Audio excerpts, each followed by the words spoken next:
Chapter 30. See you later, Learning Camp. The final week of Learning Camp reminds me of the last week of school.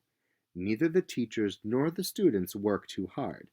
Margot lets us do our summer reading, even helping us edit our reports. I spend most days leaning against one of the trees, slowly making my way through the book Miss Williams gave me. It's hard, but I take my time. If Bodhi could be here with me, I almost wouldn't mind. Margot knows the book I'm reading, so at the end of every chapter I close my eyes and she asks me questions about what I see. Soon there are a bunch of us underneath the tree picturing the story in our heads. Afterward, I wonder how alike our scenes were, if we saw similar or different details. Then I come to my senses and join the water balloon fight in progress on the basketball court. On the last day, Margot taps the side of her heel when she says goodbye to me. That imagination of yours can really help you. Make sure you use it. I give her a wave, then race to my mother's car. Since I've been back from the vineyard, I haven't seen Michael and Pedro because they were in San Diego on vacation.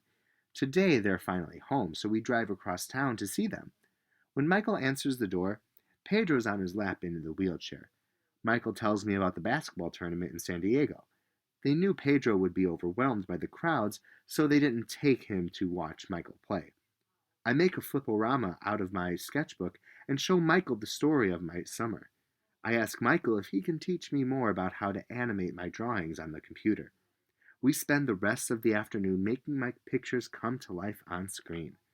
When we're done, Michael burns them onto a DVD so I can show Dad.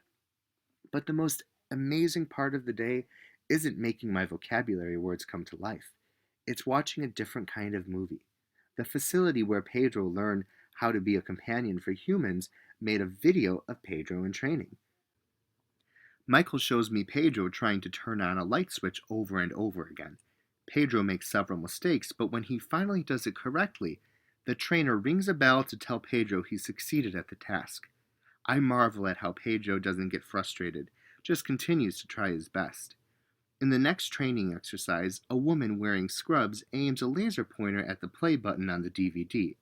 Pedro fails at the task a million times, but when he finally gets it right, she gives him just as many compliments and hugs. It's embarrassing to admit, but Pedro takes direction better than I do.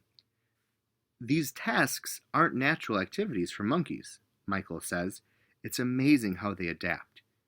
I think about the first video and how much Pedro struggled with the light switch.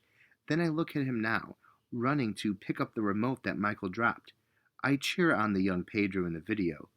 Don't give up. Believe it or not, you will master these tasks. I remember Miss Williams talking about evolution in class last year.